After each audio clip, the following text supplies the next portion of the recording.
Road ট্রিপে বের হবো, দেখো কি কি জিনিস কিনলাম রোড ট্রিপে যাওয়ার আগে। এই জিনিসগুলি সব প্যাক করব, বাজারগুলি করে নিলাম। এই দেখো এক প্যাকেট পালস, এটা পালস নিলাম।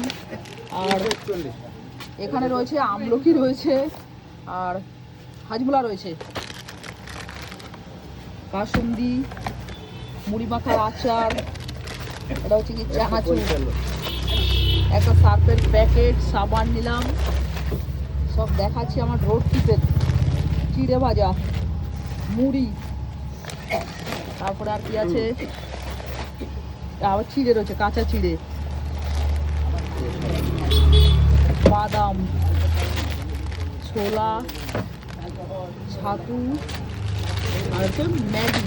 এছাড়া এই বিস্কিটটা রয়েছে, বিস্কিট, আর এই সর্ষের তেল মুড়ি মাখার জন্য। আমার আর তপতিদির 7 দিনের রোড ট্রিপের আমাদের খাবার দাবার। এই দুটো জোয়ান নিলাম, প্যাক করবো এবার। চলো দেখতে থাকো আমাদের রোড ট্রিপ।